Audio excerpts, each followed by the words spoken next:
US President Joe Biden has urged G20 leaders to back Ukraine's sovereignty after allowing Ukraine to use its missiles to strike deep within Russian territory. Moscow has accused Biden of fueling the war.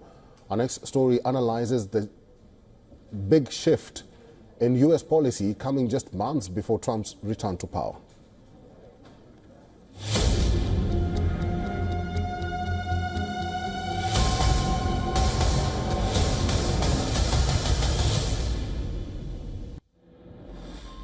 The line has been crossed.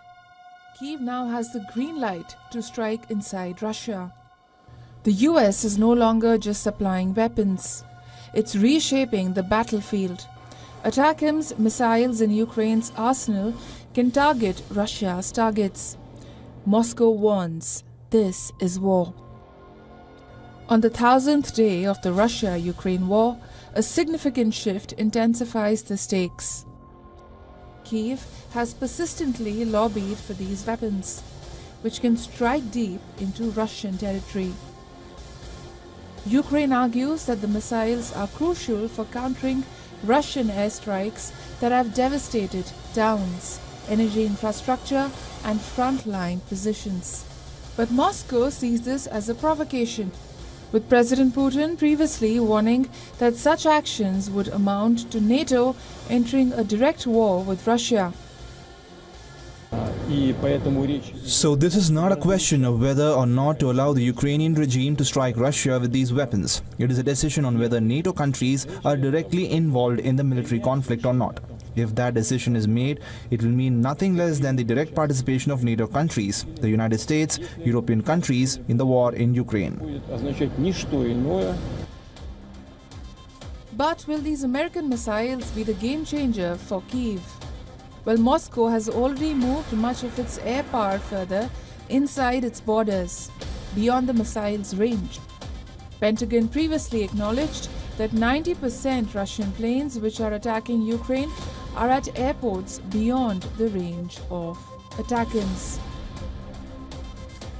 Why I'm not, opening a champagne just yet is probably because we don't know the actual numbers of how many rockets Ukrainians do have. So the question is, are they provided enough rockets that would make a difference in the battlefield? It does make a real difference if you can hit Russian supply lines and the Russian and Russian troop gatherings inside Russia. Then you are hugely limiting Russia's ability to mobilize against you and to attack. So it's an enormous step. The Ukrainians are hugely relieved, but it's not a game changer as far as the war is concerned. This decision comes as Biden faces mounting pressure to bolster Ukraine's position ahead of President-elect Donald Trump's return to the White House. Trump has pledged to end the war in a day. Meanwhile, North Korean troops reportedly reinforce Russia, adding another layer of complexity to an already volatile situation. Biden's gamble seeks to tip the scales in Ukraine's favor, but at what cost? As tensions soar, the world edges closer to a direct US-Russia confrontation. Bureau Report, WION World is One.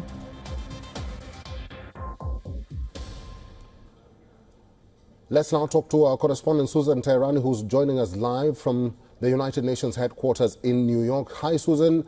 What are some of the reactions you are getting, especially from Team Trump, over Biden's move allowing Zelensky to use American missiles on Russian territory?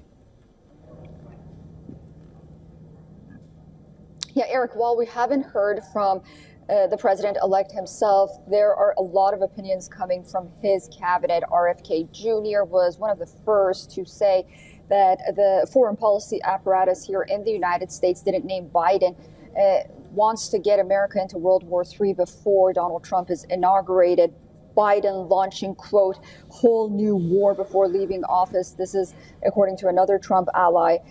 Really, Elon Musk also chimed in. He said, quote unquote, true on his platform X when Mike Lee, a Republican senator from Utah said, quote unquote, libs love war. The concern here is this move causes an escalation with Russia on one hand, and then the lack of clarity on whether or not it would help Ukraine win the war on the other hand has caused a lot of concern on, the new administration going into office, how they're going to deal with the situation now.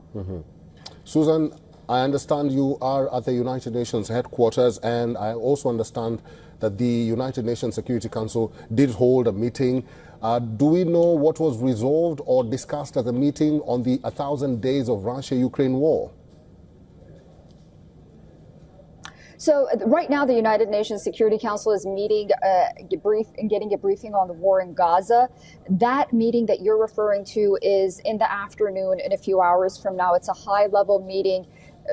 Britain is the president of the Security Council for this month, and so we do have the British Foreign Secretary right now at the Security Council. We also have Ukraine's new foreign minister, which will be taking part in that meeting as well. We are expected to hear from Rosemary DiCarlo, the UN official, about the humanitarian crisis that the Russia-Ukraine war has caused for many, notably also educational institutions.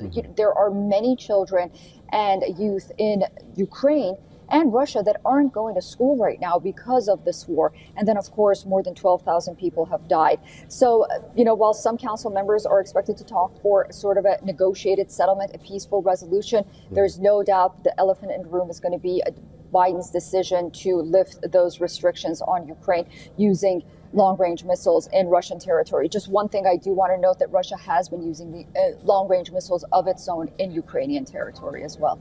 All right, Susan, we'll have to leave it there. Susan Teherani is our correspondent in New York. She's at the United Nations headquarters. Thank you, Susan.